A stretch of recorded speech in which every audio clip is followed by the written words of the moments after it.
of the Sunday Standard, and of course this is a whole page on on the various facets or issues surrounding China-Kenya relations.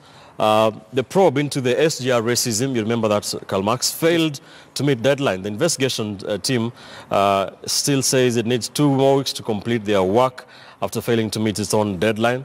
This is where it was reported that Kenyans have been discriminated in their own country by the Chinese. It's coming just days after this gentleman, Liu Jiaqi, was caught on camera, saying bad thing about Kenyans, and even the president. He was deported on Thursday, I believe. And Uhuru Kenyatta, just on the back of that trip to China for that FOCAC conference. What is your all take in Kenya-China relations and what they bring to the table and how it benefits? You know, when I was watching this clip, I asked myself a question. How did we get to a level whereby even Chinese can hawk in this country? Because I think there's some policies that can actually guide in terms of trade, right, some market. How do they get to a level whereby now they can move far as going up to Ruiru? And you could see the guy does not even feel like it's even in a foreign country. He could just actually utter all those nonsense without even feeling anything. So if you get to that level, that tells you that they are feeling that as much as we've given them a place whereby they're displacing their population, because if you get to the Chinese population today, they are much above. It's like we are a dumping country whereby now the population is being, sent to go. Do you think the government is alive to these issues, or they've just been allowed to roam free? I mean, they're roaming free because how many Chinese are doing business in this country even without the work permits?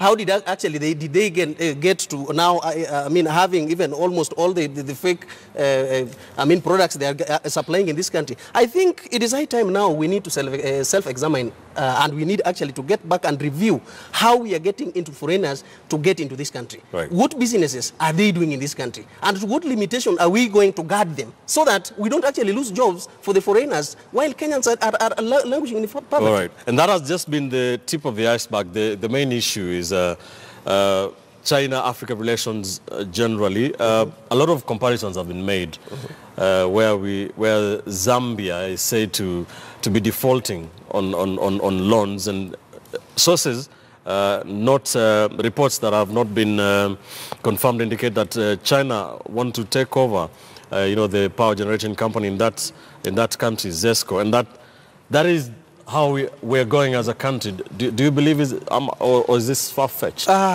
It's precisely that. Maybe we might not come out to speak about it very clear. Yeah. Chinese in almost other countries that they have been doing the same. Look at Singapore. Look at Singapore. Look at I'm forgetting about Indonesia. These other countries, they have been doing the same. So how do you lose, Zambia, if they lose that, now what will they be using as the driving engine for their country? So if we cannot manage, these debts, it is high time we ask ourselves, all these big projects, what are the importance? Are they actually, what is the sustainability of all these projects that we have? Then if the answer is no, then we need to say that it is high time now we keep a stop to this and then come back and review. We need to come back and now ask ourselves that whatever we are doing, is it something that can make this country to move to another level? Because the Chinese, what they're doing today, we are being colonized again. Because it will reach a level whereby now we cannot. Some people when we'll be losing a JK, this will be stories for us again to talk about. Yes. When we'll be losing KPA, it will be the same thing. So that is not the only way actually to. But if those given monies are actually channeled for development, right, then there is no problem. Right. But then they should not be here. Then they are ending up in the pockets of some 2, 3, 4 people. Then we end up getting. So is the bigger problem China and how they give their loans, or it's us as a country? How